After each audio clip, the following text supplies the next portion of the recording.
में आनंद उत्सव मनाया गया। धीरे धीरे दोनों पिता के घर में बढ़ने लगे। बोले महाराज गोकर्ण शांत सरल स्वभाव के थे। गोकर्ण पंडित और ज्ञानी। अब पंडित का अर्थ है मतलब बोले सत और असत विवेचन करने वाली बुद्धि, सत असत विवेचनी बुद्धि पंडा सा यस जाता सपंडिता। सत और असत का जो विवेचन कर सके ऐसी बुद्धि का जो मालिक है उसे ही पंडित कहा जाता है। गीता में भगवान ने अर्जुन को जब युद्ध के आरंभ में मोह उत्पन्न हुआ तो यही तो उपदेश दिया था, अरे अर्जुन अशोचानवशोचस्त्वं प्रज्ञावादास्य भाषसे गतासून गतासूष्यो नाम शोचन्ति पंडिता। पंडित का शाब्दिक अर्थ किया सत असत का जिसमें विवेक हो, अच्छे बुरे की पहचान हो। ऐसे महान बोले ज्ञाता थे गोकर्ण महाराज, इसलिए गोकर्ण को क्या लिखा, गोकर्णा पंडितोर ज्ञानी। धुंधकारी के लिए क्या लिखा, बोले धुंधकारी ती महाखला। बोले महाराज ऐसे दोनों बेटों का जन्म हुआ है। विद्या अध्ययन करने के लिए गए गोकर्ण महाराज, और धुंधकारी गुरुकुल में जाकर के उपद्रव करता है। गुरुदेव भगवान ने निकाल दिया, विद्या उसे मिलती है जो विनय से संपन्न होता है। बोले महाराज अब तो गांव में उपद्रव करे, छोटे छोटे बच्चों के चीवर उतारे, माताओं के घटों को फोड़े, घर में उलाहना आने लगे। ब्राह्मण देवता बड़े दुखी रहते थे। धीरे धीरे संपत्ति का हरण करने लगा, चोरी करने लगा। देखो कुभोजन से जीवन नष्ट हो जाता है, कुभोजन से धन नष्ट हो जाता है, कुहारिया से जीवन नष्ट हो जाता है,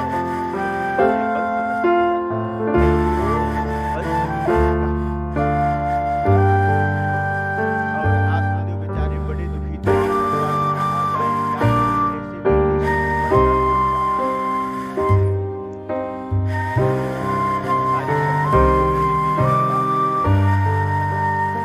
घर में जो पैसा रुपया पैसा था धीरे धीरे जुआ खेलने लगे। भैया जुआ खेल में जानते हो क्या होता है, जुआ खेल में होते हैं धन संपत्ति को नाश,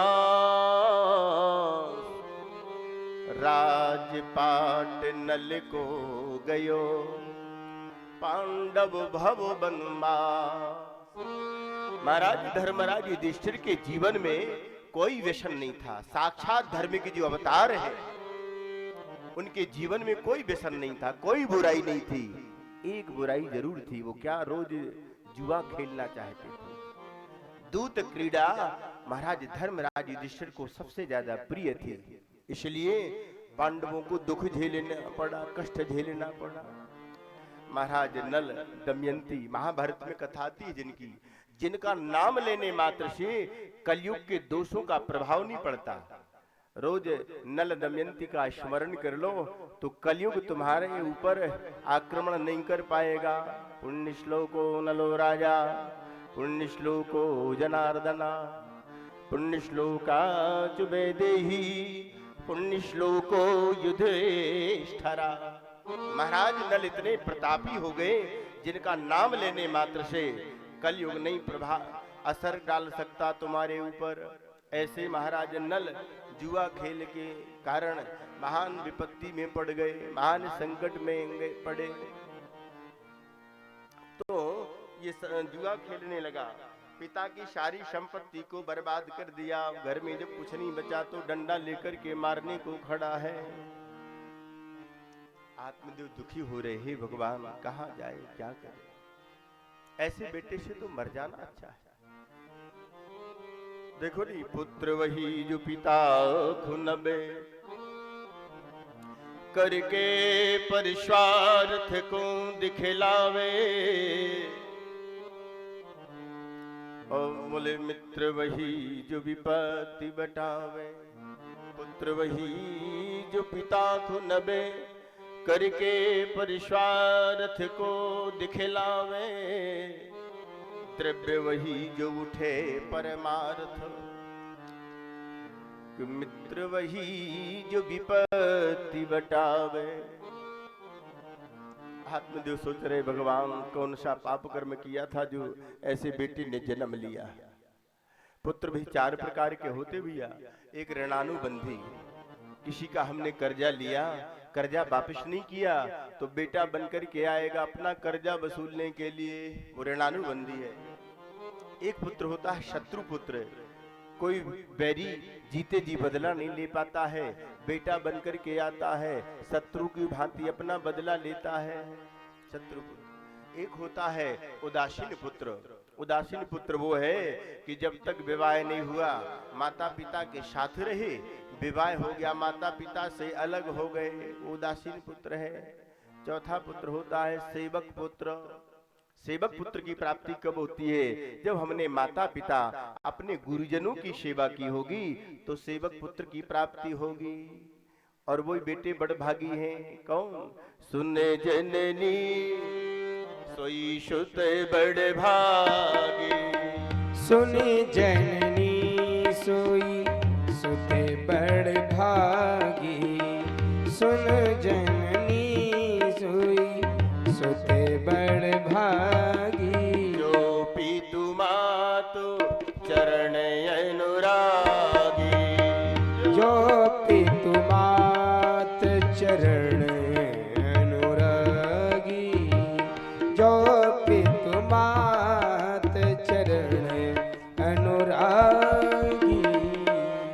सुन जननी सोई शुद्ध बड़ भागी, वो बेटे बड़ भागी हैं जो माता पिता गुरुजनों की सेवा करते हैं।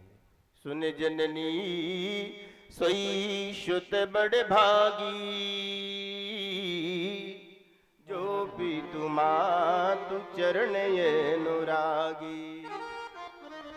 तुम अपने माँ बाप की जिनने सेवा की होगी, गुरुजनों की सेवा की होगी, उनके यहाँ सेवक पुत्र की प्राप्ति।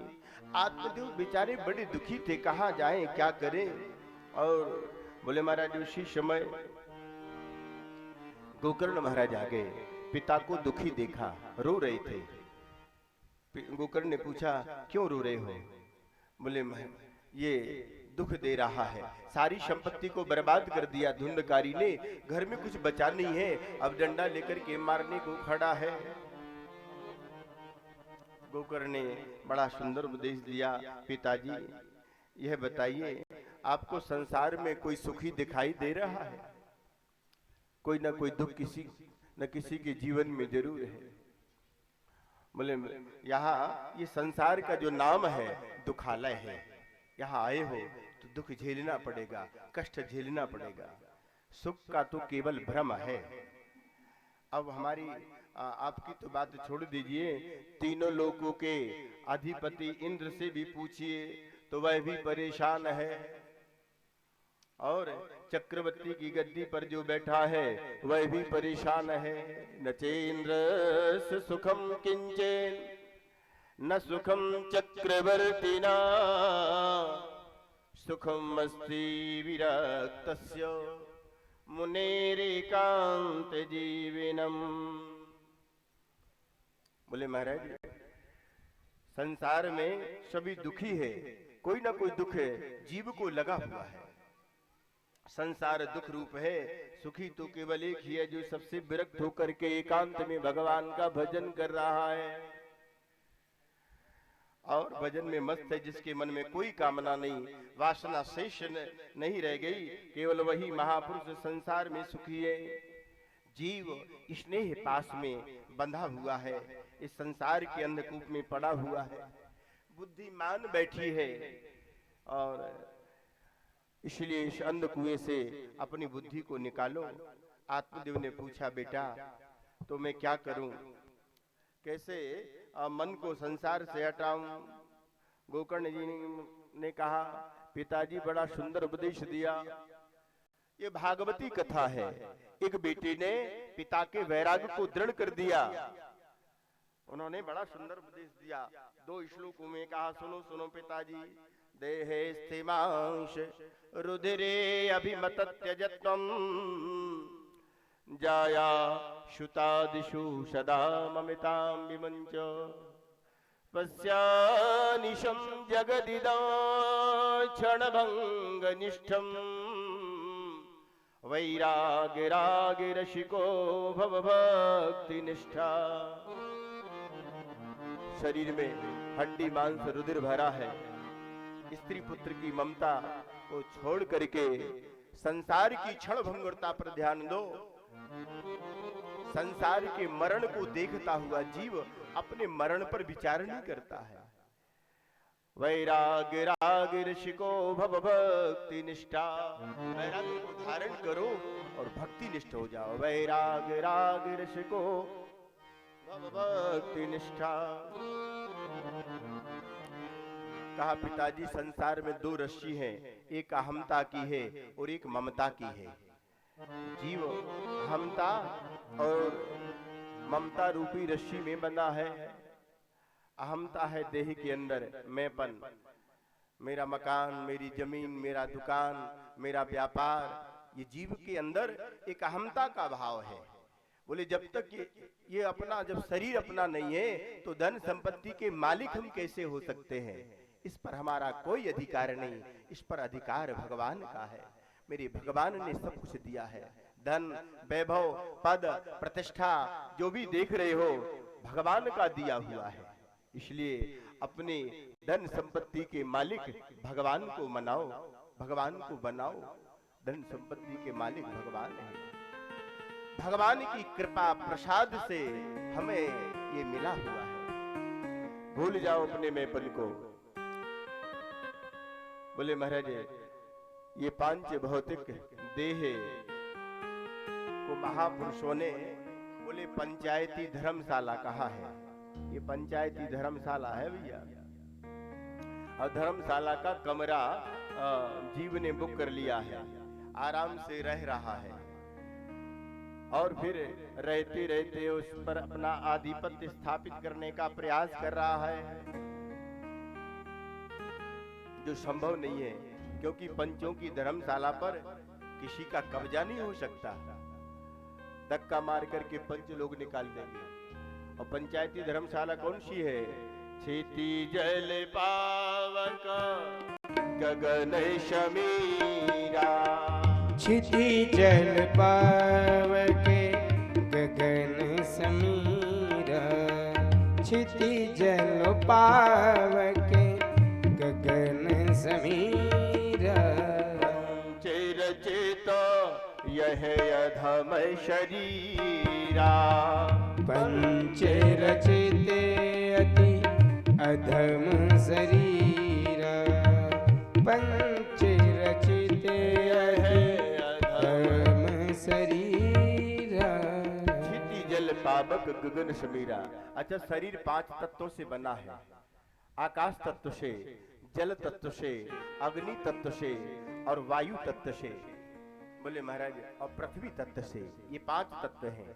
और 5 तत्वों में जब शरीर छोड़ के जाता है तो 5 ही तत्वों में शरीर मिल जाता है। पृथ्वी तत्व पृथ्वी में, जल तत्व जल में, अग्नि तत्व अग्नि में, वायु तत्व वायु में, आकाश तत्व आकाश में। तो ये शरीर अधम है। और बोले महाराज, 5 तत्वों के अंशदान से बनी हुई ये पंचायती धर्मशाला रूपी शरीर ही है।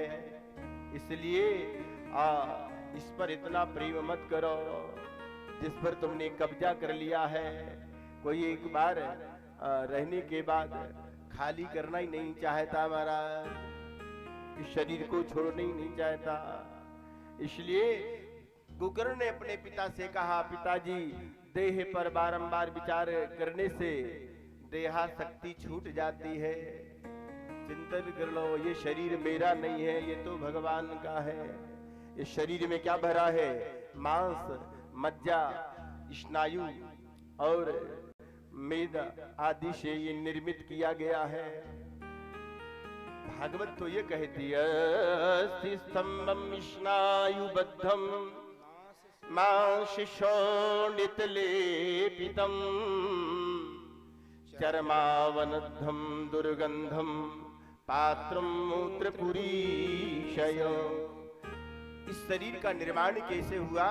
बोले जैसे हम घर बनाते हैं, ईंट से गारे से हम अपना घर बनाते हैं और बढ़िया बढ़िया दीवारें खड़ी कर लेते हैं, डेंटिंग पेंटिंग करके बढ़िया बढ़िया घर को चमका लेते हैं, ऐसे ये शरीर बना हुआ है।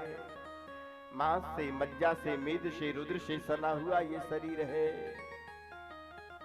इसमें देह की आसक्ति है, इसलिए सबसे पहले देह की अहमता को जीव को भूलना चाहिए, देहाभिमान जाता रहे। फिर ममता, ममता रूपी रस्सी कौन सी है? स्त्री पुत्र की ममता। जाया सुता दिशु सदा वमिता विमुंजो। बोले जब देह हमारा नहीं है, देह पर हमारा अधिकार नहीं है, तो स्त्री पुत्र हमारी कैसे हो सकते हैं? बोले कि ममता को छोड़ करके भगवान का भजन करने लग जाओ। ये उपदेश दिया। दूसरा उपदेश दिया, बोले पिताजी सुनो सुनो, धर्मं भजस सततं च लोक धर्मा शैवस्य साधु पुरुषां जहि काम तृष्णा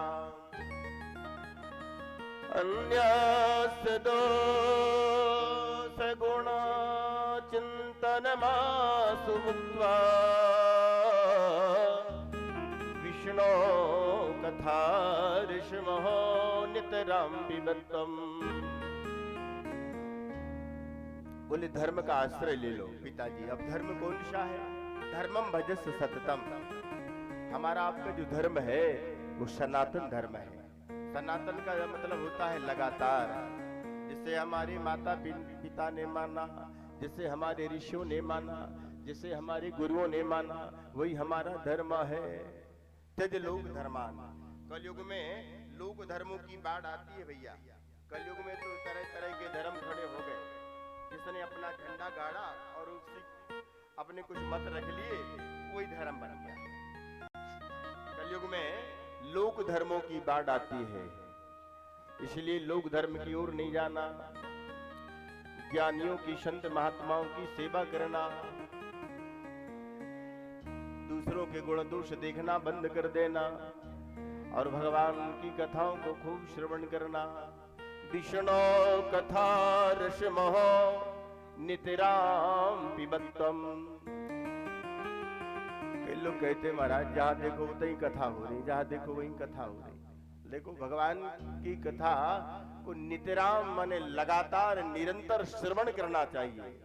भगवान की कथा से कभी नहीं अघाना चाहिए। बोले महाराज जो कथा, एक बात और बतला दे भैया, कथा कभी पुरानी होती नहीं। नवी नहीं वो सदा रूपणी, ये सदा नवीन बनी रहती है। इसलिए बेटे ने उपदेश दिया, पिताजी धर्म का आश्रय लेकर के भगवान का भजन करो, कथाओं को श्रवण करो। बेटे के उपदेश से सब कुछ छोड़ करके और भगवान का भजन करने के लिए जंगल में चले गए। भागवत के 10वें स्कंद का पाठ किया और प्राप्त भागवतो गति। भागवत मार्ग में जो गति है उसे प्राप्त किया है आत्मदेव ने। गोकर्ण तीर्थ यात्रा करने को चले गए। अब धुंधकारी ने माता को कष्ट देना शुरू कर दिया। माता के पास पहुंचा, कहने लगा बताओ कहाँ धन गाड़ करके रखा है, नहीं तो डंडे से तुम्हारी खबर लेंगे। बोले कवित्तम तस्यते ब्रूहि हनिष्ये लत्तया नचे। पिताजी के पास बहुत माल था, कहीं गाड़ करके रखा होगा छिपा करके, बताओ नहीं तो डंडे से खबर लेंगे। ये कलयुग का भाव है। कलयुग में कलयुगी माँ बाप अपनी संतान को सब कुछ सौंप दे, फिर भी संतान के मन में रहता है पिताजी ने कहीं माल खजाना गाड़ के रखा होगा, छिपा के रखा होगा। डंडे से मारने के लिए खड़ा है। धुंधी रोने लगी, हे भगवान क्या करें, कहाँ जाए, ऐसे बेटे से तो मर जाना अच्छा है। अपने किए हुए कर्म का पश्चाताप करने लगी। अगर मैंने पति से छलावा नहीं किया होता तो ऐसे बेटे को प्राप्त नहीं करती। देखो 4 प्रकार के बेटे हैं और 4 प्रकार के दोष हैं, ये भागवत दर्शन है। बोले महाराज दुशीलो मातृदोषेन पितृदोषेन मूर्खता कार्पण्यम वंशदोषेन आत्मदोषात् दरिद्री।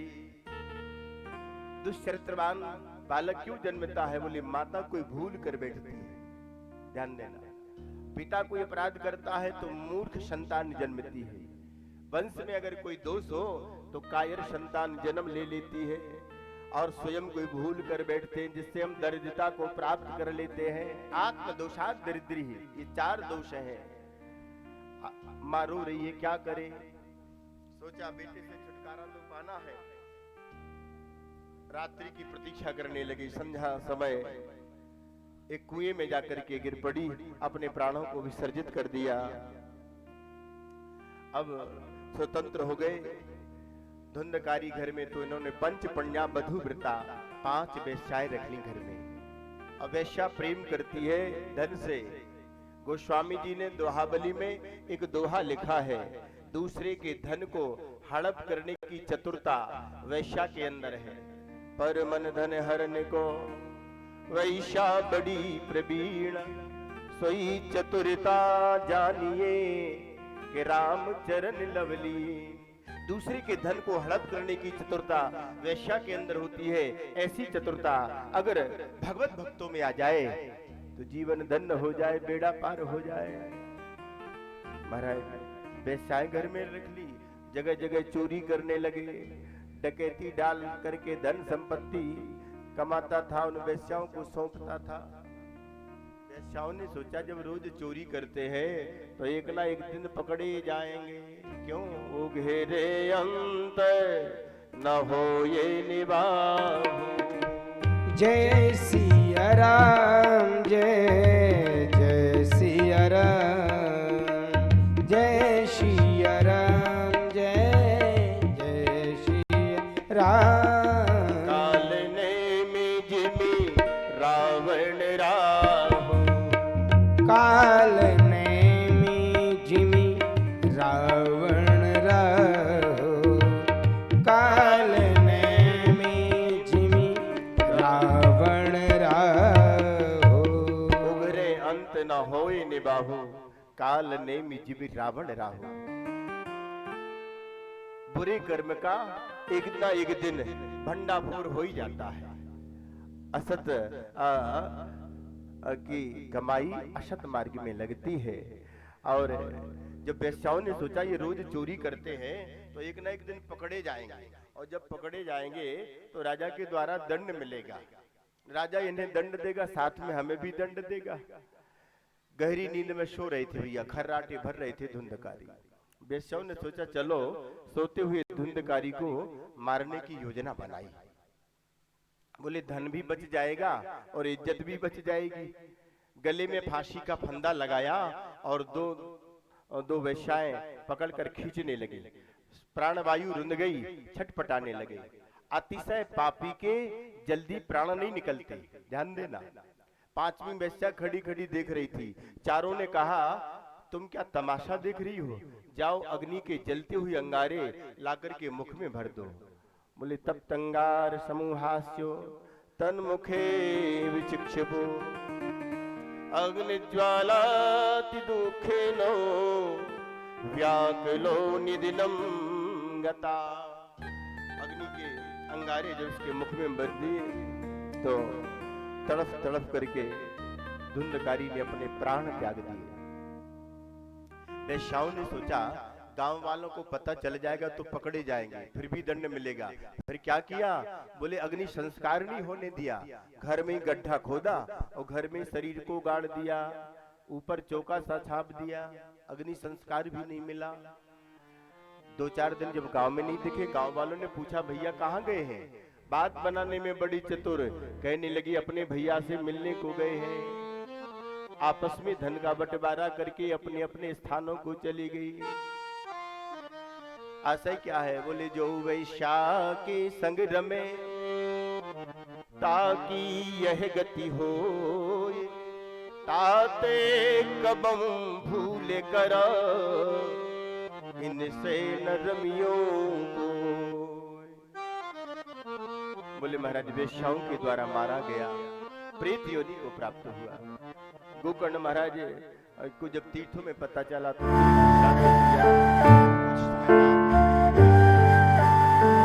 गांव वाले मिले, आंगन में चार पानी डाल करके विश्राम कर। आधी रात्रि घर में अनेक प्रकार के उपद्रव देख रहे हैं। कहीं अग्नि जलने लगती है, कहीं पृथ्वी का रूप धारण कर लेता है, कहीं पुरुष का रूप धारण करता है, कहीं राजा का रूप बना लेता है। जो मेरे घर में उपद्रव कर रहा है। बोलने में अशक्य था, प्रेत योनि में था, बोल नहीं पा रहा था। प्रेत का जो शरीर होता है वो हवा का शरीर होता है, मुख होता है सूजी की नोक बराबर। केवल वाताहार जीवनम, वायु को पान करके और वो भटकता फिरता है, भूखा प्यासा, किए हुए पापों का स्मरण करता है। और बोले महाराज आज वही धुंधकारी की स्थिति हुई, बोल नहीं पा रहा है। गोकर्ण महाराज समझ गए कोई आत्मा भटक रही है। अंजलि में जल लिया, गायत्री मंत्र से अभिमंत्रित किया। ये गायत्री मंत्र पाप नाशक है, जपने वाले की और रक्षा करती है गायत्री। तो गायत्री मंत्र का जप किया और अभिमंत्रित जल उसके ऊपर छिड़क दिया। और जैसे जल छिड़का, ललकार करके पूछा, रे तू कौन है जो मेरे घर में उपद्रव कर रहा है? जल के छींटे पड़े, पाप राशि कट गई, बोलने की शक्ति आ गई। गोकर्ण के सामने हाथ जोड़ करके अपना परिचय देने लगा। प्रेत के रूप में था, कहने लगा सुनो सुनो भैया, अहम भ्राता त्वदीयोषमि धुंधकारी तिनामिता शुकिये नैव दोषेण ब्रह्मणत्वं नाशितम मया। भैया मैं तुम्हारा भाई धुंधकारी हूँ, मेरे दोषों के कारण आज मेरा ब्राह्मणत्व नष्ट हो गया और मैं प्रेत बनकर के भटक रहा हूँ, भयंकर प्रेत बना हूँ। कितने पाप किए, कितने दुष्कर्म किए, इसकी कोई गणना नहीं। उन पापों का परिणाम यह है कि आज प्रेत बना भटक रहा हूँ। केवल वायु का आहार करके और कुछ खाने पीने को नहीं मिलता है और मुझे भयंकर कष्ट हो रहा है। हे भैया ये योनि बड़ी दुखदाई है, इस योनि से छुटकारा दिला दे। देखो जब जीव पाप करता है तो पाप हंसते हंसते करता है, और जब पाप का फल भुगतता है तो धुंधकारी की तरह रोता है। क्या कह रहा हो बंधो कृपा सिंधो भ्रातर ममा सुमुचय। हे भैया आप तो साक्षात करुणामय कृपामय है, मुझ पर अनुग्रह करो, मुझे इस भयंकर पीड़ा से मुक्त करो। गोकर्ण अपने भाई की विकलता को, पीड़ा को देख करके बोले भैया आज मुझे आपके बारे में पता चला, आप इस योनि में भटक रहे हो। ये कहता हाँ भैया मैं प्रेत योनि में भटक रहा हूँ। हाथ जोड़ करके विनती कर रहा है, बोले दुई कर जोरे विनती करे, कृपा निधि बंधु बचाओ हमें, प्रेत की योनि बड़ी दुखदाई, दया निधि बंधु छुड़ाओ हमें। ये योनि बड़ी दुखदाई है, इस योनि से छुटकारा दिला दे। गोकर्ण ने कहा तेरे उद्धार के लिए गया में विधिवत श्राद्ध किया, पिंडदान किया, तुम तरे नहीं, तत्कथम नैव मुक्तोषि, फिर तुम्हारी मुक्ति क्यों नहीं हुई? यद्यपि शास्त्र कहता है गया श्राद्ध श्रेष्ठ है, गया में पिंडदान करने से, तर्पण करने से जीव मुक्त हो जाता है, फिर गया में पिंडदान करने से तुम तरे क्यों नहीं? गोकर्ण ने कहा सुनो सुनो भैया, मेरे पाप कर्मों की संख्या असंख्य है, जिनकी गणना नहीं की जा सकती। ऐसे गया में जाकर के ऐसे सैकड़ों पिंडदान कराओ। गया श्राद्ध सते नापी मुक्तिर्मेना भविष्यति।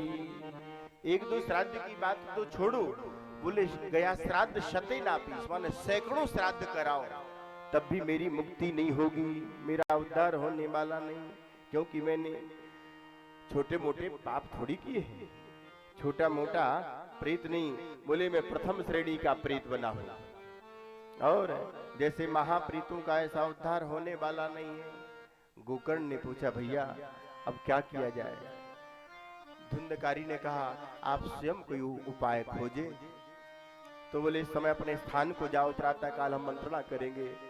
अपने स्थान को गया, प्रातः काल गोकर्ण गांव वालों से मिले, अपने तीर्थों का विवरण सुनाया, अपने भाई के उद्धार के लिए मुक्ति का साधन पूछा। किसी ने कहा जप करो, किसी ने कहा यज्ञ करो, किसी ने कहा अनुष्ठान करो, कोई निश्चित मत नहीं। सबने मिलकर के कहा हे गोकर्ण भगवान सूर्य की उपासना करो। भगवान सूर्य नारायण ये प्रत्यक्ष देव है, इसलिए और सूर्य नारायण कोई मुक्ति का उपाय बतलाएंगे। अंजलि में जल लिया और भगवान सूर्य को प्रणाम किया। हे जगत के साक्षी तुभ्यम नमो, जगत साक्षन ब्रूहि में मुक्ति है तुकम। हे जगत के साक्षी, हे भगवान सूर्य नारायण मेरे भाई की मुक्ति का साधन बतला दो। भगवान सूर्य नारायण ने प्रार्थना सुनी तो भगवान सूर्य देव का रथ रुक गया।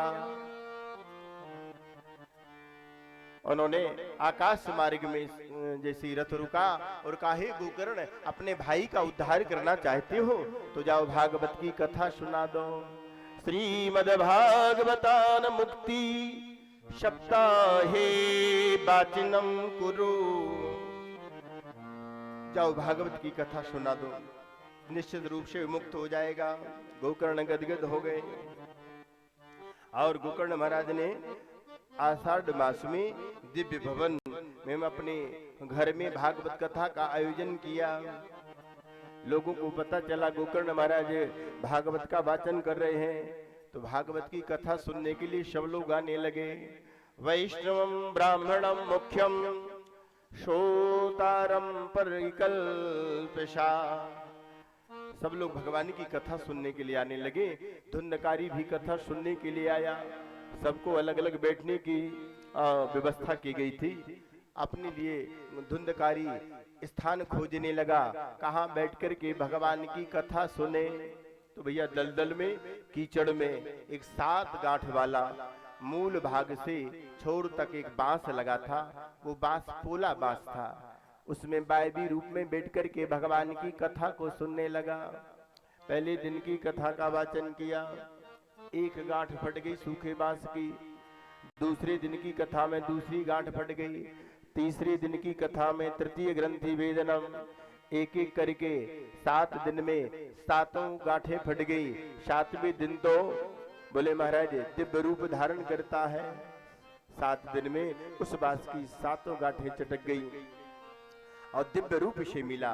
भगवान जब जीव के ऊपर कृपा करते हैं तो अपना रूप दे देते हैं, अपना पार्षद बना लेते हैं। भागवत में स्पष्ट लिखा है दिव्य रूप धरो जात तुलसी दाम मंडिता पीतवासा घनश्यामो मुकुंडी कुंडलांबिता। क्या सुंदर स्वरूप मिला। देखो 7 दिन में भगवान की कथा सुनने का, कथा का प्रभाव देखो। लोग कहते हैं महाराज कथा का प्रभाव किसे मिला, कथा किसे फलवती हुई? तो भागवत के आरंभ में वेदव्यास भगवान ने स्पष्ट कर दिया धुंधकारी को कथा का फल मिला। कथा सुनी, बोले दिव्य रूप मिला, सोने कैसी कांति शरीर से चमक रही है। बोले महाराज गले में तुलसी की माला डली है, तुलसी दाम मंडिता, पीतांबर को धारण किए हुए पीतवासो घनश्याम मुकुटी कुंडलांबिता। मुकुट को धारण किए, कानों में कुंडल सुशोभित हो रहे हैं, शोभायमान हो रहे हैं। अपने भाई के सामने दिव्य रूप धारण करके प्रकट तो हुआ और प्रणाम करने लगा। भैया तुम्हारे लिए प्रणाम है, धन्य है भागवत की कथा। क्या कहता है, सुनो सुनो बोले धन्या भाग्यवती वार्ता प्रेत पीड़ा विनाशिनी सप्ताहोपि तथा धन्या कृष्ण लोक फल प्रदा। धन्य है भागवत की कथा जिसने मुझे जैसे पतित प्रेतात्मा के लिए और परम पुनीत बना दिया। धन्यवाद।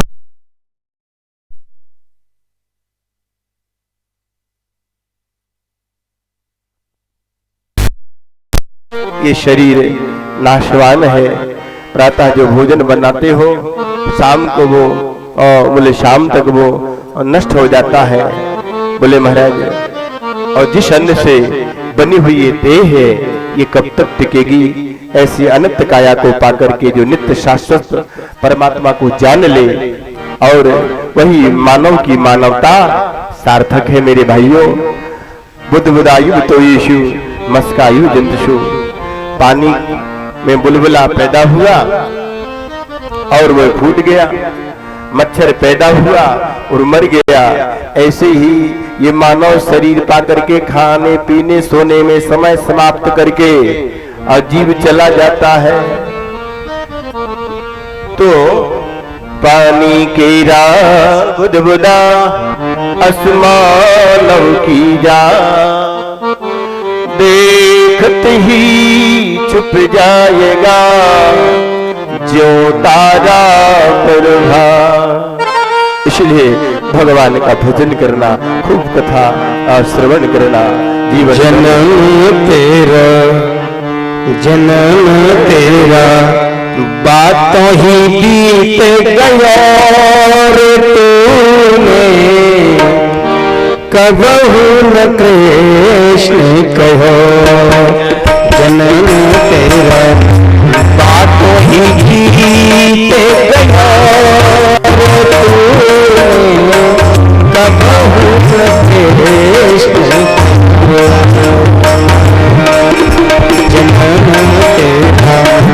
बातों ही पर तूने कबहू न कृष्ण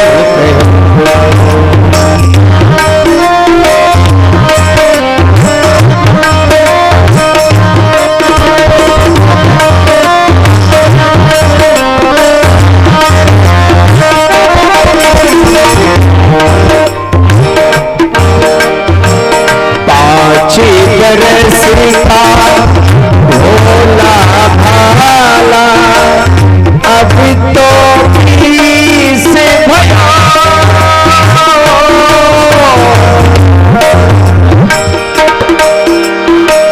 मकर 25 माया पार देश विदेश गया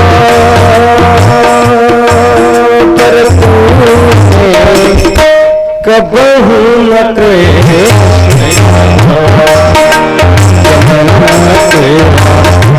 बात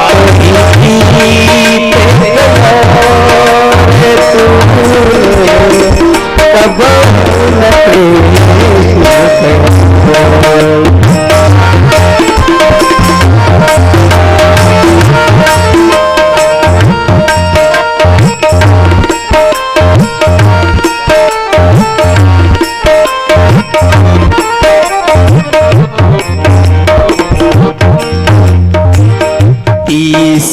बरस की जब मती उपजी, लोभे बड़े नित नया,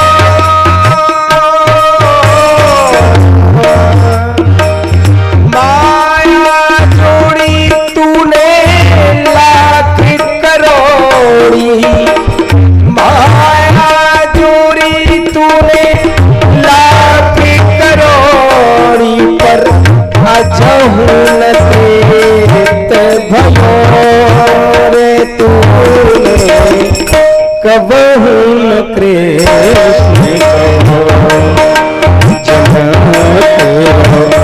बात ही गया पर तूने कबहू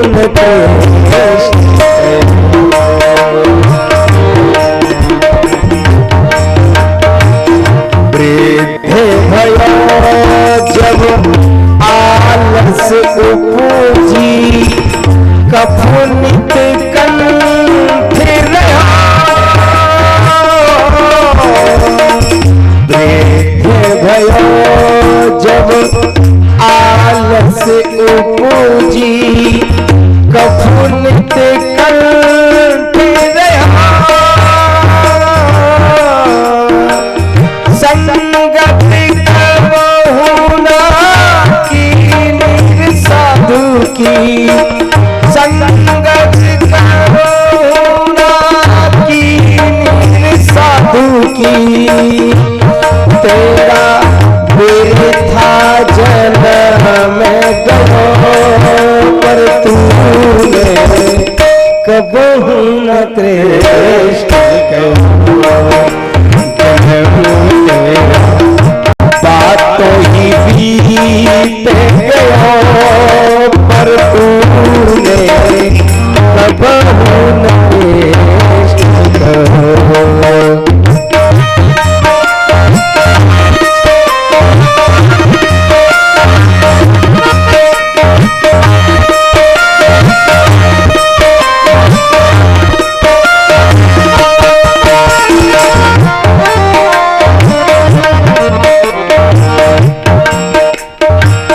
ये संसार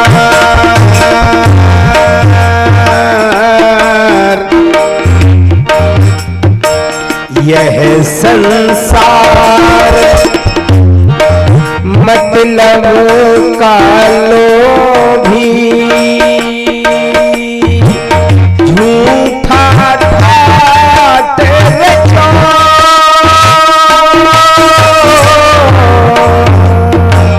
कहत कबीर समझ मन मूरख कहत कबीर समझ रे मन मूरख तू क्यों भूल गयो पर तूने कबहु न कृष्ण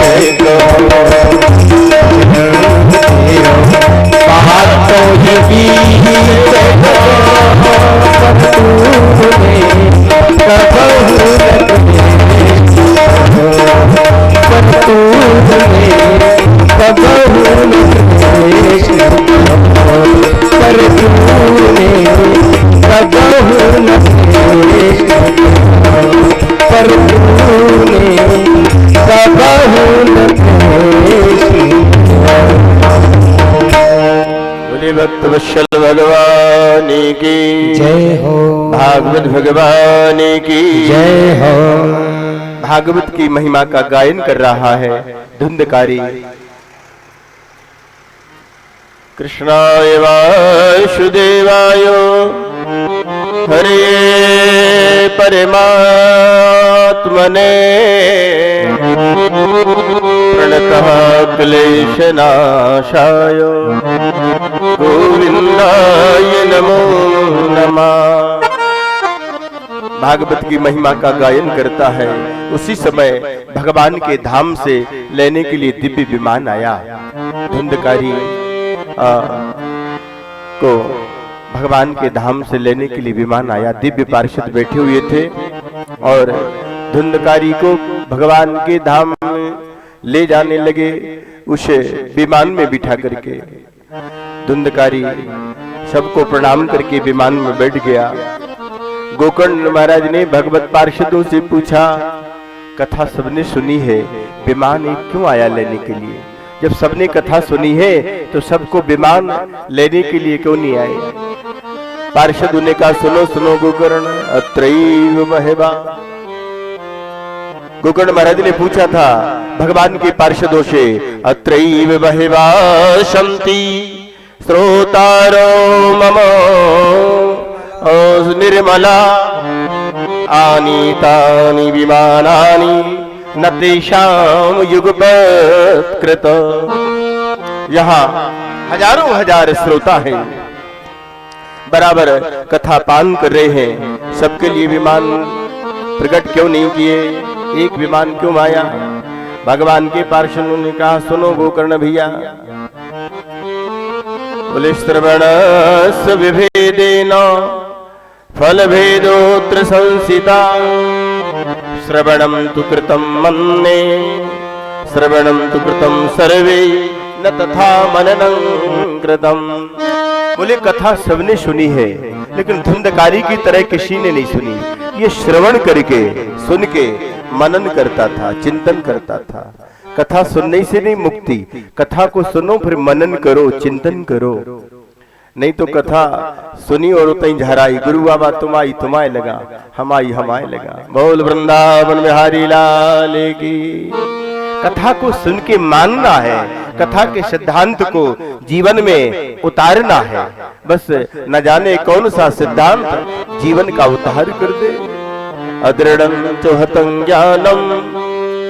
भगवान के पार्षदों ने कहा सुनो सुनो गोकर्ण, बिना दृढ़ता के ज्ञान नहीं, ज्ञान की प्राप्ति दृढ़ता से होती है। अदृढ़ं चोहतं ज्ञानम प्रमादेन हतं श्रुतम। प्रमाद पूर्वक श्रवण किया जाए तो श्रवण का कोई फल नहीं मिलता है। अशिंदगिदो हतो मंत्रो व्यग्र चित्रो हतो जपा। बिना दृढ़ता के ज्ञान नहीं, प्रमाद पूर्वक श्रवण किया जाए तो कोई लाभ नहीं मिलता है। मंत्र जपते हो और संदिग्ध अवस्था है, काम करेगा कि नहीं करेगा, तो मंत्र काम करने वाला नहीं। मंत्र जाप मम दृढ़ विश्वासा। मंत्र जाप मंत्र जाप विश्वास। पंचम भजना वेद प्रकाशा। पंचम वेद प्रकाशा। पंचम वेद प्रकाशा। असंदिग्धो हतो मंत्रो। मंत्र का जाप विश्वास पूर्वक करना चाहिए। मंत्र संदिग्ध अवस्था में है, काम करेगा नहीं करेगा तो मंत्र काम करने वाला नहीं। अब जप कर रहे हो तो जप शांत चित्त से करना चाहिए। व्यग्र चित्तो हतो जपा। व्यग्रता पूर्वक जप किया गया कोई फल नहीं देता है हमारा। इसलिए गोकर्ण से भगवान के पार्षदों ने कहा कथा तो सबने सुनी, लेकिन धुंधकारी की तरह किसी ने नहीं सुनी। ये सुनकर के मनन करता था और पश्चाताप करता था। विमान में लेकर के भगवान के पार्षद धुंधकारी को भगवान के धाम ले गए। यह है सुनने का फल। कोई कहता है कि भागवत सुनने से किसे फल मिला, तो उसकी फलश्रुति आरंभ में वर्णन कर दी। धुंधकारी जैसा पावर पापात्मा जीवात्मा भागवत की कथा को सुनकर के शुद्ध हुआ, मुक्त हुआ। सभी श्रोता उदास हो गए। पार्षदों ने कहा महाराज आप चिंता न करें, आने वाले श्रावण मास में पुनः कथा करना। और फिर आने वाले श्रावण मास में गोकर्ण ने फिर कथा का आयोजन किया। सभी श्रोताओं ने सावधानी पूर्वक कथा को सुना। कथा का नियम है, कथा को कैसे श्रवण करना चाहिए। बोले कथा को बड़ी सावधानी पूर्वक श्रवण करना चाहिए। कथा सावधानतया श्रृणु, ये सिद्धांत है आरंभ में। इसलिए द्वारा बड़ी सावधानी से सबने कथा सुनी। अब की बार न चूक हो जाए। गोकर्ण ने जब सप्ताह संपन्न किया, द्वारा जब श्रावण मास में जब कथा की, द्वारा जिन जिन लोगों ने कथा सुनी उन सबको लेने के लिए विमान प्रकट हुए। और भगवान श्री कृष्ण ने प्रकट होकर के गोकर्ण को हृदय से लगा लिया। जैसे रामा अवतार में प्रभु राघवेंद्र के साथ अयोध्यावासी और परम धाम को प्राप्त किए थे, वैसे ही गोकर्ण के माध्यम से समस्त श्रोता समाज भगवान के धाम को प्राप्त कर रहा है। यह है भागवत की फलश्रुति। तो देवर्षि नारद बड़े प्रसन्न हुए और उन्होंने कहा महाराज मेरा एक प्रश्न और है, भागवत की कथा को किस विधि से सुनना चाहिए। आरंभ में आती है कथा करवाने में बोले क्या व्यवस्था करनी चाहिए, सारे सिद्धांत वर्णन करिए। सनकादि ऋषियों ने कहा सुनो सुनो महाराज, पहली विधि बतलाई है कथा। बोले विवाह की सदृश, विवाहे यादृशम वित्रम तादृशम परिकल्पयेत्। जैसे विवाह घर में करते हो बेटा बेटी का, उसी प्रकार से भागवत कथा का उत्सव करना चाहिए। उसी प्रकार से भागवत में समर्पित भाव से भागवत की सेवा करना चाहिए। अभ्यागत अतिथि संत महात्मा ब्राह्मण जो भी आए उनकी सेवा करो, अन्न जल से उनका स्वागत सत्कार करो। जैसे इस प्रकार से। और बोले महाराज, ब्रह्मचर्य मधा सुक्ति पत्रावल्याञ्च भोजनम, ब्रह्मचर्य का पालन हो, पत्तल पर भोजन हो, व्रत रख के कथा सुनो। व्रत नहीं रख सकते तो लब्धाहार, फलाहार लेकर के या कम आहार लेकर के भगवान की कथा को सुनना चाहिए, जिससे शरीर में कोई दोष उत्पन्न ना हो। और नियम पूर्वक कथा जो श्रवण करते हैं तो भागवत कथा वैसे ही फल आज भी देती है। बात है श्रद्धा की, बात है विश्वास की। अगर श्रद्धा है, विश्वास है तो सब कुछ है। इस प्रकार से भागवत की महिमा का गायन किया गया।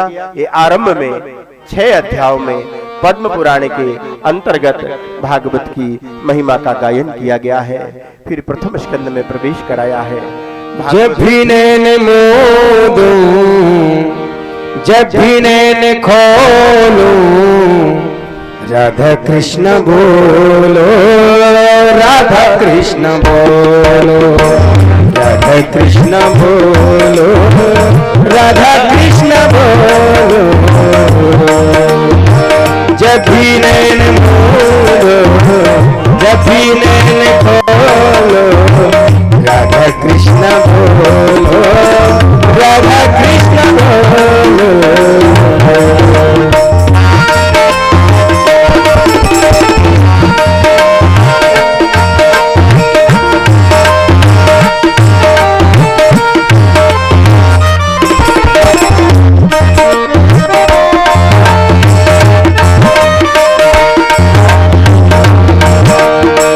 जब भी नैन मोदो,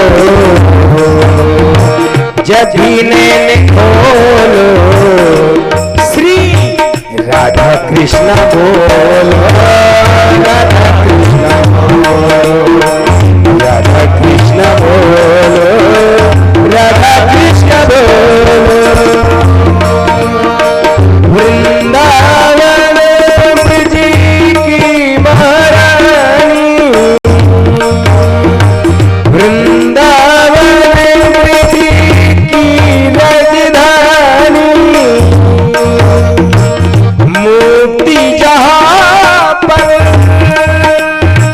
भर रही पानी, मोती जहाँ पर भर रही पानी, मोती जहाँ पर भर रही पानी। जब भी नैन खोलो, जब भी नैन मूंदो, जब भी नैन खोलो, जब भी नैन बोलो, राधा कृष्ण बोलो, राधा कृष्ण बोलो। जब भी नैन खोलो, जब भी नैन मूंदो, राधा कृष्ण बोलो, राधा कृष्ण बोलो, राधा कृष्ण बोलो, राधा कृष्ण बोलो। भगवान की जय हो, सर्वेश्वर भगवान की जय हो। वेद व्यास भगवान ने भागवत की रचना की। 18,000 श्लोक, 12 स्कंद, 335 अध्याय भागवत में। और इसकी रचना करके श्री हरि नारायण प्रभु को दिखाई। भगवान ने पूछा इसका नाम क्या रखा है, तो व्यास जी ने कहा भागवत इसका नाम रखा है। इसका अर्थ हुआ बोले भगवता प्रोक्तम भागवतम, भगवान ने जो कहा है वो है भागवत। इसमें भगवान की महिमा है। बगल में लक्ष्मी जी बैठी थी। लक्ष्मी जी ने कहा जो इसमें मेरा नाम तो है नहीं कहीं। वेद व्यास भगवान ने कहा नहीं, आपका नाम भी है। बोले भागवत के आरंभ में श्रीमद जोड़ दिया। भागवत का पूरा नाम क्या है? श्रीमद भागवत। तो ये श्रीमद लक्ष्मी जी का नाम है। बोले श्रिया भगवता भगवत्या प्रोक्तम इति भागवतम।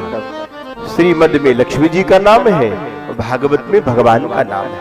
4 अक्षर हैं भागवत में, जो धर्म अर्थ काम मोक्ष को प्रदान करे वो है भागवत।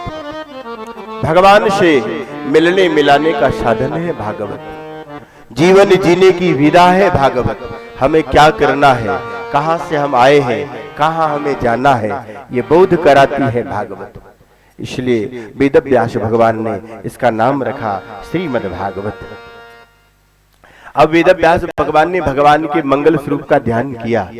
पहला मंगलाचरण था सूत पुराण जी का, अब दूसरा मंगलाचरण आता है वेदव्यास भगवान का।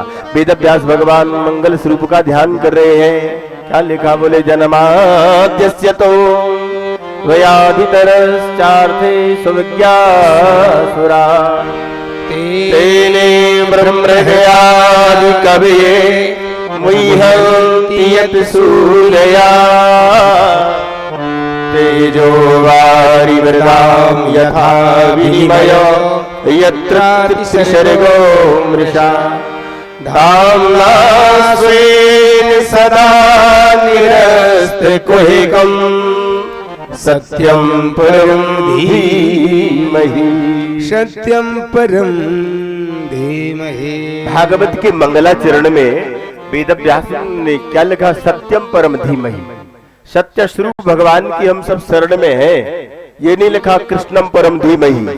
अगर ये लिख देते तो भागवत थोड़ा सा उठाओ, आवाज उठाओ, थोड़ी सी आवाज उठाओ। सत्यम परम धीमहि इसलिए लिखा जो बोले तीनों कालों में अबाधित सत्य है।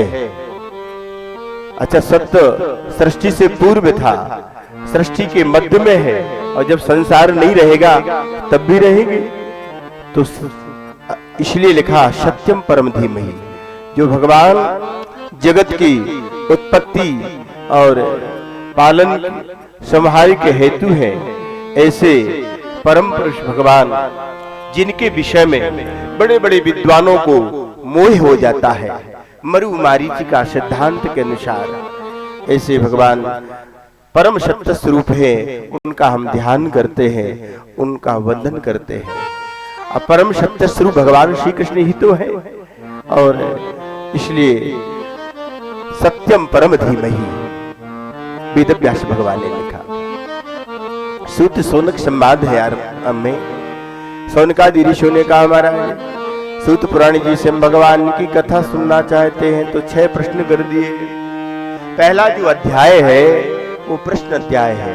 उन्होंने पूछा किम श्रेया, श्रेय का साधन क्या है, किम श्रेया शास्त्र सारा का सौतार प्रयोजनम के कर्म के अवतारस्यो धर्माकम शरणं गता इत्तेते सूतमुद्दिश्य षट् प्रश्ना मुनिभिः कृता।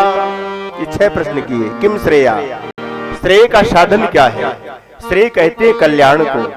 जीव को अपने कल्याण का साधन पूछना चाहिए। महाराज मेरी मुक्ति का साधन बतला दो, मेरे कल्याण का साधन बतला दो। प्रश्न सार्थक करना चाहिए, निरर्थक नहीं करना चाहिए।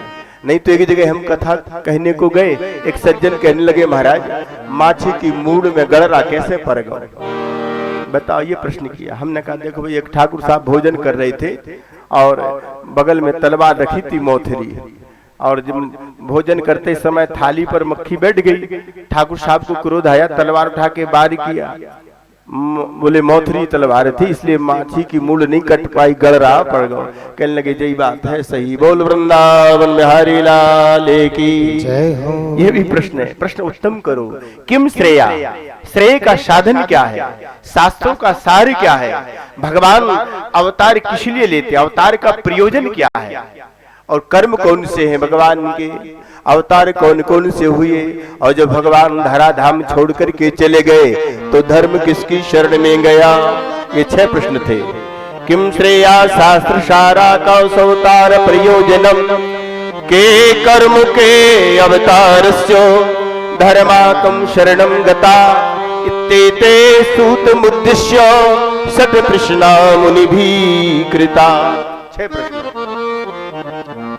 सूत पुराण जी ने कहा, हे मुनि सुनो सुनो सुनो, श्रेय का साधन है कल्याण, और वो कल्याण है का साधन है बोले भगवान श्री कृष्ण की भक्ति। कृष्ण भक्ति परम श्रेया।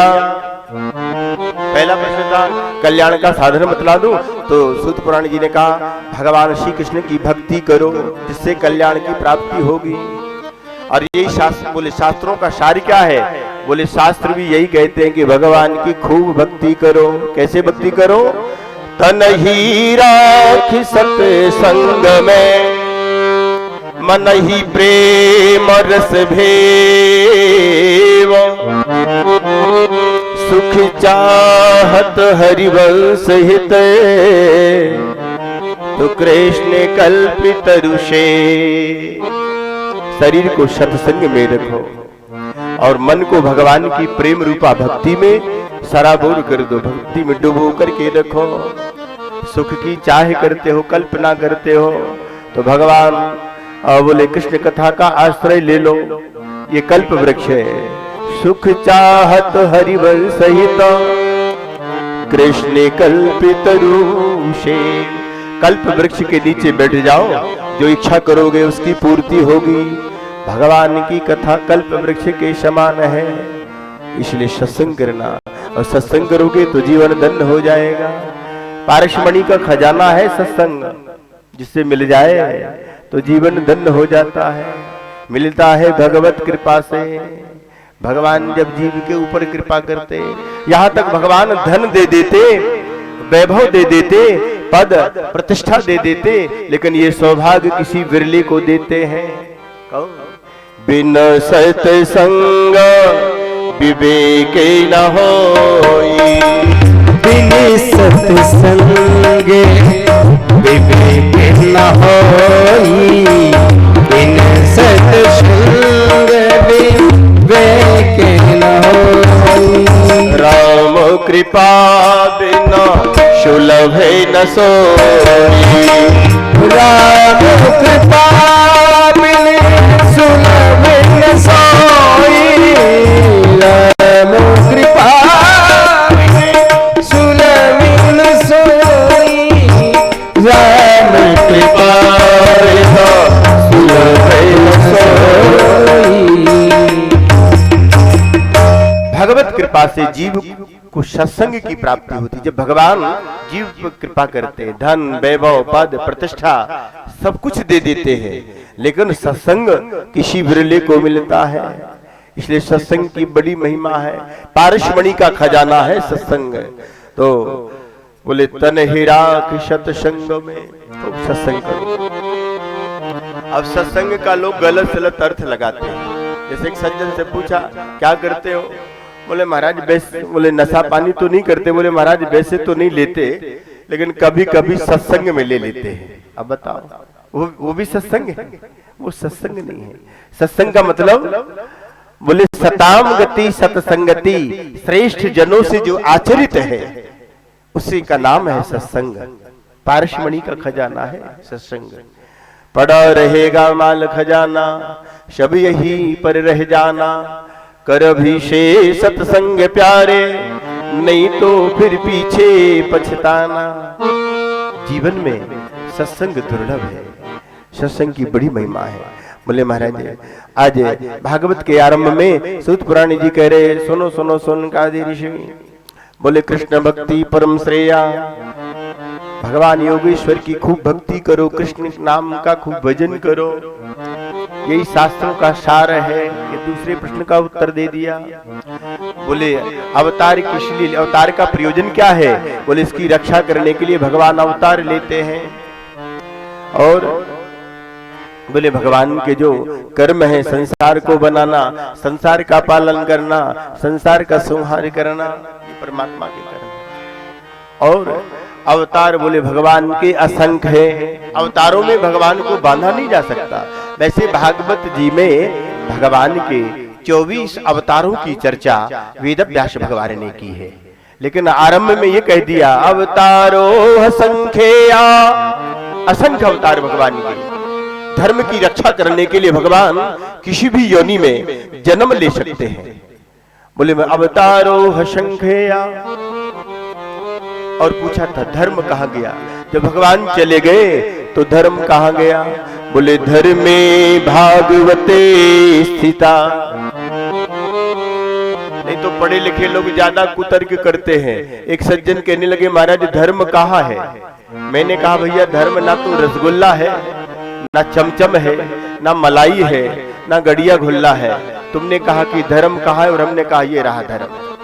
धर्म दिखाने की वस्तु नहीं है, धर्म चखने की वस्तु नहीं है, धर्म कहने की वस्तु नहीं है, धर्म तो धारण करने की वस्तु है। धर्म धारण किया जाता है।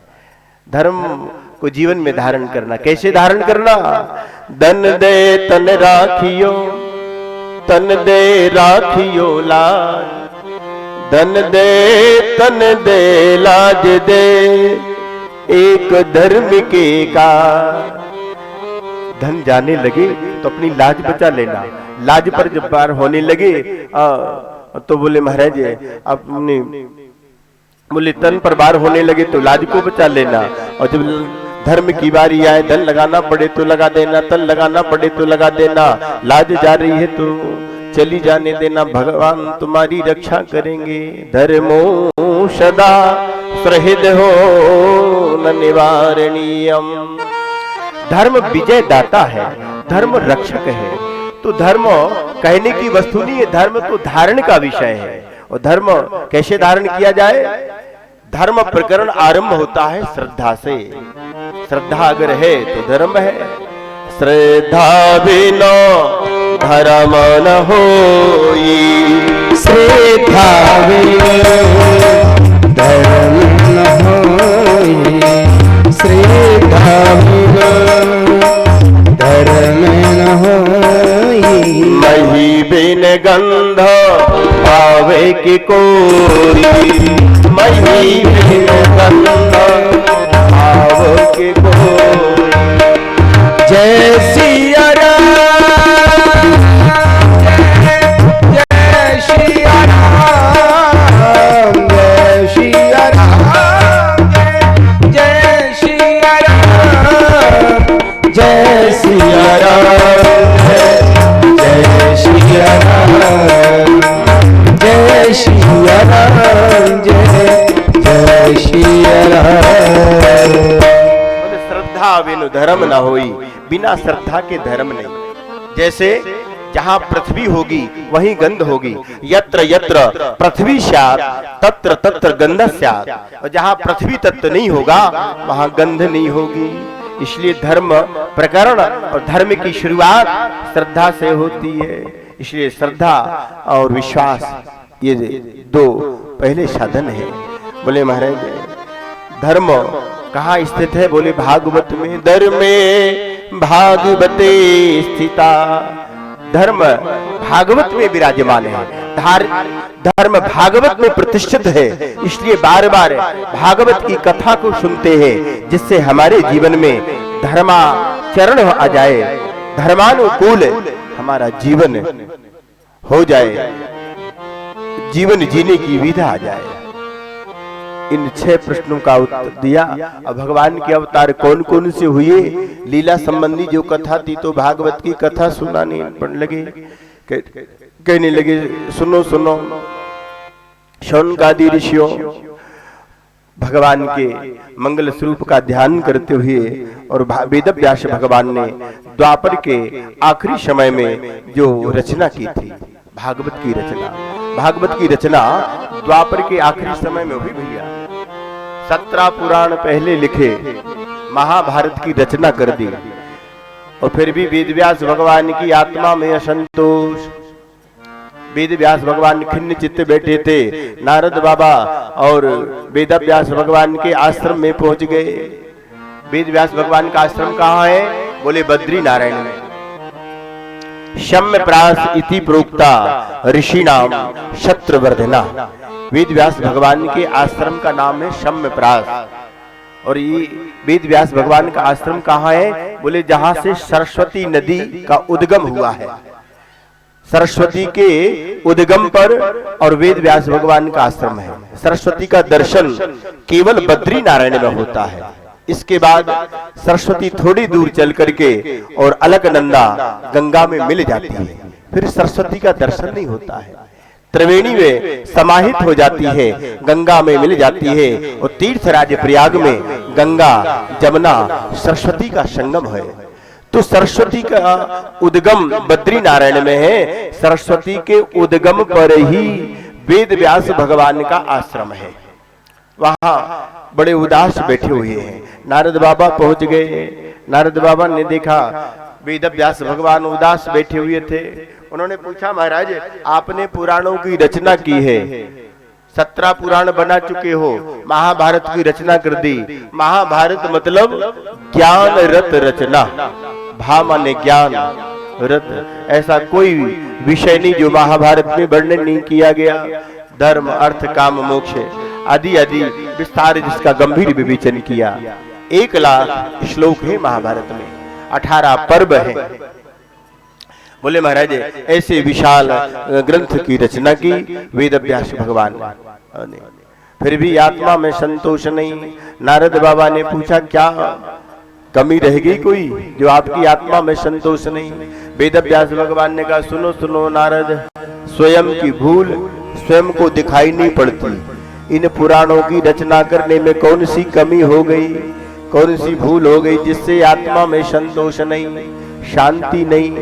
तुम्हारी अव्याहत गति है, कहीं रोक टोक नहीं है, स्वेच्छाचारी विचरण करते हो। विचार करके तो बतलाओ हमारी आत्मा में संतोष क्यों नहीं? नारद जी ने कहा, महाराज आपने सब कुछ लिखा है, लेकिन अखिल जगतोद्धारक ग्रंथ की रचना नहीं की। भागवत की रचना कर दो। भवितानुदितो प्रायो यशो भागवतो मलम एने वासो न तुष्येतो मन्ये तद्दर्शनम खिलम। भवितानुदितो प्रायो, आपने सब कुछ लिखा है लेकिन भक्तों की कथा का गायन नहीं किया। और भगवान को सबसे ज्यादा प्रिय क्या है? बोले भगवान को प्रिय है भक्तों की कथा, इसलिए भागवत की रचना कर दो। पहले ये भागवत 4 श्लोक वाली थी, 18,000 श्लोक वाली नहीं थी। चतुश्लोकी भागवत सुना दी। भगवान नारायण ने ब्रह्मा को सुनाई, ब्रह्मा ने नारद को सुनाई, और नारद बाबा ने वो 4 श्लोक वाली कथा वेद व्यास भगवान को सुनाई। एक में ब्रह्म का निरूपण है, एक में शक्ति का निरूपण है, एक में प्रकृति का निरूपण है, एक में परम पुरुष भगवान का निरूपण है।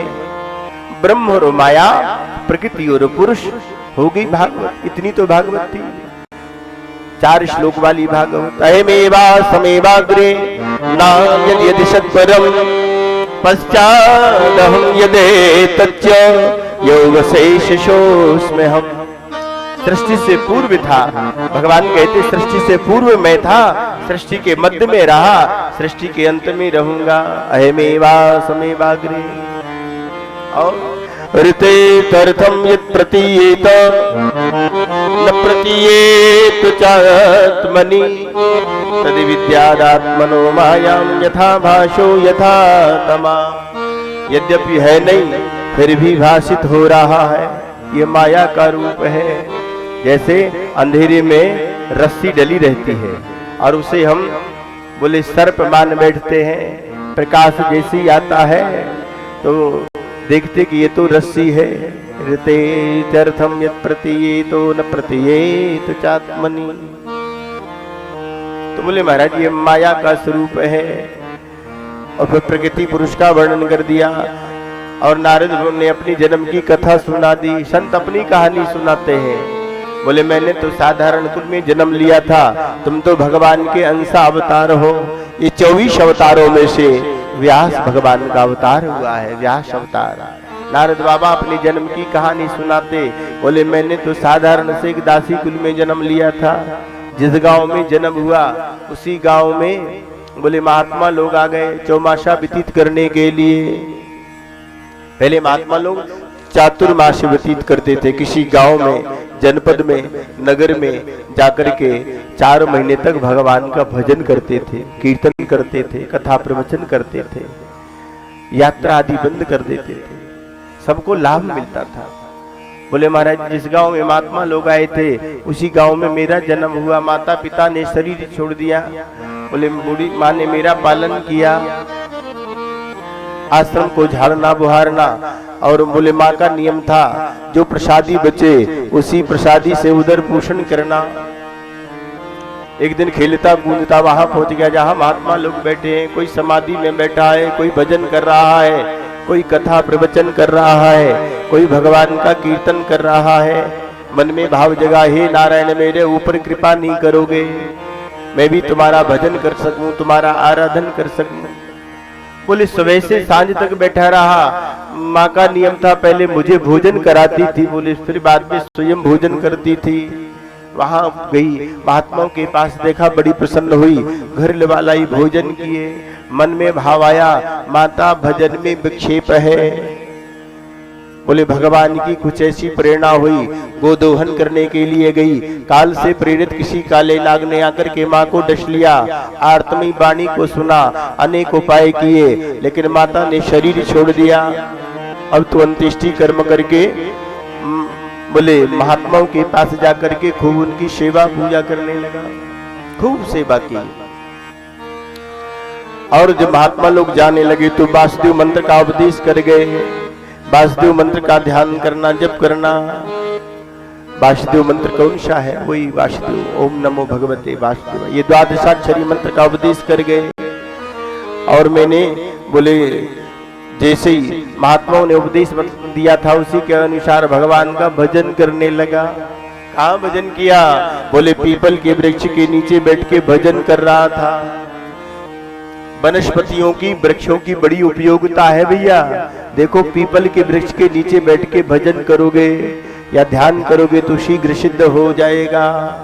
गोस्वामी जी ने लिखा है, पीपर तरु तरा ध्यान सुधर, पीपल तरु तर ध्यान सुधर, पीपल तरु तर ध्यान सुधर, जाप जग पाकर तरु कर, जाप जग पाकर तरु कर, जाप जग पाकर तरु कर।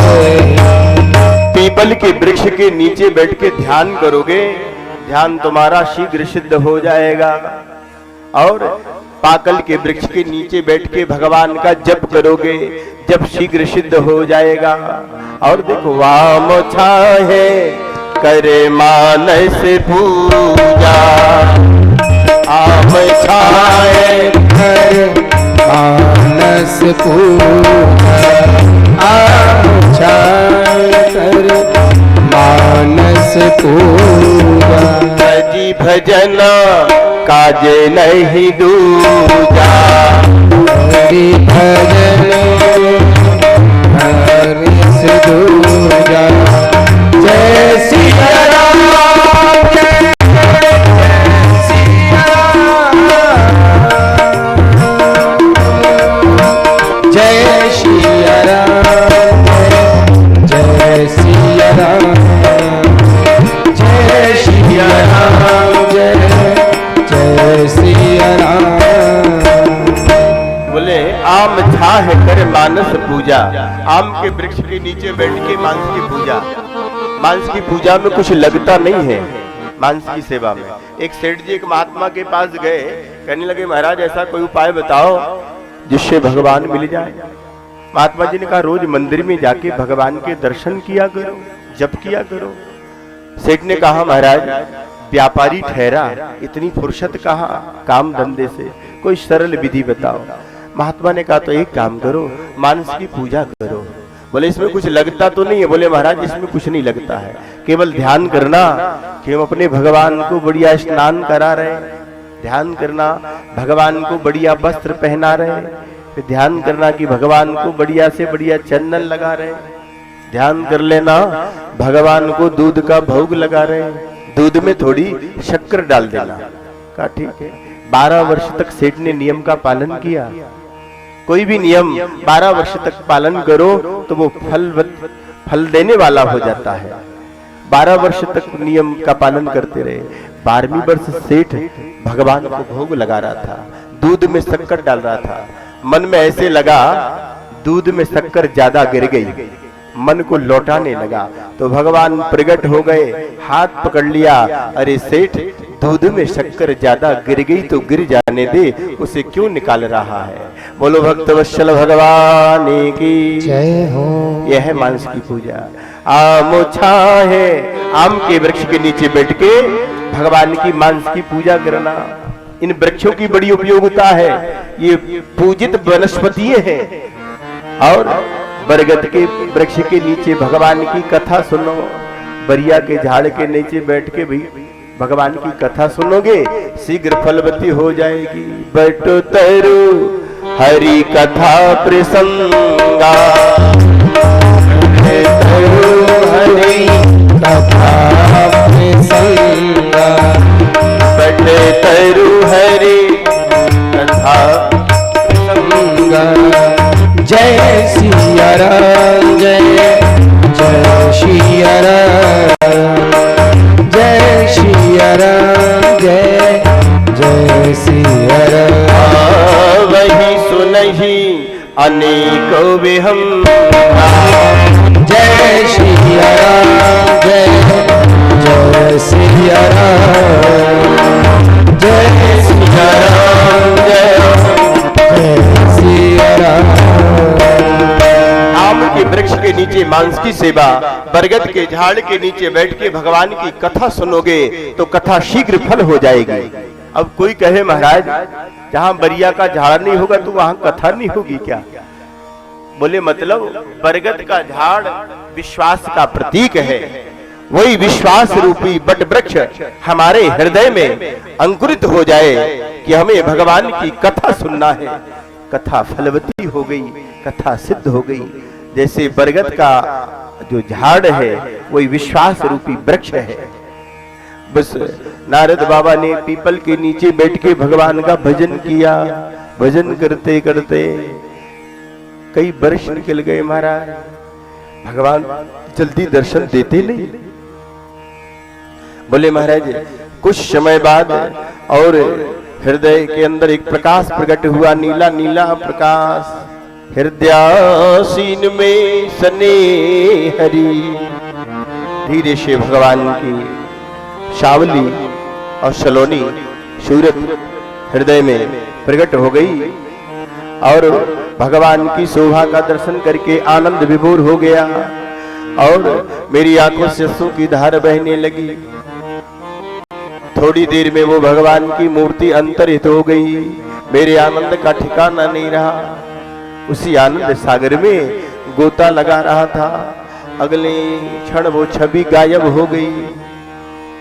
अब नेत्र खुल गए, फिर से ध्यान लगाया, द्वारा भगवान दर्शन नहीं दे रहे। बहुत कोशिश की, कई बार भजन किया, कई बार ध्यान लगाया, फिर भी भगवान का दर्शन नहीं हो रहा है। वेदना प्रबल हो गई। अब तो रोने लगा, छटपटाने लगा। भगवान ऐसे नहीं मिलते, पागल बनना पड़ता है, दर दर की ठोकरें खानी पड़ती है। कई लोग ढोंगी कहते हैं, कई पाखंडी कहते हैं। महाराज भजन ऐसी थोड़ी सिद्ध होता है। भक्त की कसौटी, बोले महाराज जैसे सोने की परख कसौटी पर होती है, ऐसी भगवान भक्त की कसौटी लेते हैं। दर दर की ठोकरें खानी पड़ती है महाराज। अब तो केवल आकाशवाणी हुई कि कच्चे योगियों को मेरा दर्शन दुर्लभ है, इस शरीर से दर्शन नहीं मिलेगा। उस शरीर को छोड़ा, दूसरा शरीर धारण किया। जब भगवान ब्रह्मा ने संसार को बनाया, 10 मानसिक पुत्रों में जन्म दिया नारद को। नारद ने अपने पहले जन्म की कथा वेदव्यास भगवान को उनके आश्रम में सुनाई। दासी पुत्र था मैं, और भगवान के भजन से, सत्संगों बोले संतों के संग से, और मैं नारद बना। ये भागवत की बीजारोपण की कथा है। बोले मरीचि अत्रि अंगरषा पुलस्त कृतु भृगु वशिष्ठो दक्षमस्तत्र नारदो। ये 10 मानसिक पुत्रों में नारद का जन्म हुआ। नारद बाबा ने अपने जन्म की कथा सुना करके कहा, आप भागवत की रचना कर दो। वेद व्यास भगवान ने लीलाधारी की लीलाओं का दर्शन करके और भागवत की रचना शुरू कर दी। बोले महाराज, महाभारत मतांतर्गत भागवत की रचना हुई। भागवत के पहले स्कंद में 7वें अध्याय में कथा आती है। सोनकादि ऋषियों ने पूछा, महाराज हम परीक्षित के जन्म की कथा सुनना चाहते हैं। परीक्षित राजर्षे जन्म कर्म विनायनम संस्थाप्य पांडुपुत्राणाम बक्षे कृष्ण कथोदकम। कृष्ण कथा गौड़ है, प्रधान है, लेकिन सबसे बाद में आती है, 10वें स्कंद में आती है। पहले तो अन्य कथाओं की चर्चा हुई है। बोले महाराज, महाभारत मतांतर्गत भागवत की रचना हुई। 18वें दिन का युद्ध, दुर्योधन महाराज रणस्थली में पड़े हैं, जांग टूट गई है, भारी मन की गदा से कौओं कुत्तों को भगा रहे हैं। समय गति में सबको बदलना पड़ा। कई अक्षोहिणी सेना के जो मालिक थे, राजा थे, आज वो रणस्थली में पड़े हैं, भारी मन की गदा से कौओं कुत्तों को भगा रहे हैं। कृतवर्मा कृपाचार्य अश्वस्थामा आए, राजन अब भी समय है, बैर भाव खत्म कर लो, अंतिम समय, और बैर खत्म करके पांडवों से संधि कर लो। दुर्योधन ने कहा, 5 भाइयों ने 100 भाइयों को मारा, 5 में से का वध नहीं कर सका, हृदय में बैर सूल की तरह चुभ रहा है। देखो भैया, स्वभाव को बदलना बड़ा कठिन है। स्वभाव बदलता है सत्संग से। दुर्योधन अंतिम समय में कई अक्षोहिणी सेना का संहार करा करके रणस्थली में पड़े हैं, फिर भी हृदय में बैर भाव। पांडवों के प्रति कृपाचारी ने कहा, जिनके सहायक भगवान है, जिनके रक्षक भगवान है, उनकी विजय में किसी प्रकार का कोई अंदेशा नहीं। अश्वस्थामा ने मनस्विनी प्रतिज्ञा कर ली, राजन सुनो सुनो, पांडवों की सिर काट करके देंगे। ये मनस्विनी प्रतिज्ञा करके चले, और कृपाचारी ने समझाया, भगवान जिनके रक्षक हैं उन्हें कोई मार नहीं सकता। जितने तारे गगन में उतने शत्रु हो, बाल न बाको कर सके जो जग बेरी हो। भगवान जिसकी रक्षा करते हैं उसे कोई मार सकता क्या? करही सदा तिनके रखवारी, करही सदा तिनके रखवारी, करही सदा तिनकी रखवारी। जिनी राखियो बालक महतारी, जिनी राखो बालक महतारी, जिनी राखो बालक महतारी। भगवान अपने भक्तों की ऐसी रक्षा करते हैं जैसे माँ अपने बालकों की रक्षा करती है। पल्ले में लिटा देती है, रसोई घर में है, भोजन बना रही है, लेकिन ध्यान कहाँ है? बेटे की तरह। ऐसी भगवान सतत अपने भक्त की रक्षा करते हैं। कौन मार सकता है? कृपाचारी ने समझाया। कृपाचारी की बात नहीं है। मनस्विनी प्रतिज्ञा करके चले, पांडवों की हत्या करेंगे, सोते हुए पांडवों को मारेंगे। जिस रावटी में रोज पांडव लोग विश्राम करते थे, भगवान से कुछ छिपा नहीं है। भगवान भीतर की जाने और बाहर की जाने, परमात्मा जानते थे आज बड़ी भारी घटना घटने वाली है। भगवान ने कहा, प्रिय पांडवों से कहा, इस रावटी को छोड़ के चलो, दूसरे शिविर में चलना है, उसमें विश्राम करना है। पांडवों ने भगवान की आज्ञा का पालन किया, दूसरे शिविर में चले गए। पांडवों के अंश से जन्म लेने वाले 5 बेटे सो रहे थे इस रावटी में। इनसे कहा, इस रावटी को छोड़ के चलो, इन्होंने कहा हमें तो बड़ी दूर से नींद आ रही, इस रावटी को छोड़ के नहीं जानना चाह रहे। देखो, बड़ों की आज्ञा का पालन करना चाहिए। बड़ों की आज्ञा नहीं मानी, द्वारिकानाथ भगवान की आज्ञा नहीं मानी, और भगवान द्वारिकानाथ समझ गए कोई बड़ी भारी विपत्ति आने वाली है। मन ही मन भगवान शंकर का ध्यान किया, हे भोलानाथ, औगणदानी, दाता, दयालु, त्रिपुरारी, पांडवों के ऊपर बड़ी भारी विपत्ति आने वाली है, रक्षा करना। भगवान शंकर को रखवारी में तैनात कर गए। भोलानाथ रावटी की रक्षा कर रहे हैं। अश्वत्थामा जैसी प्रवेश करने लगे।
भगवान की, वृंदावन बिहारी लाल की।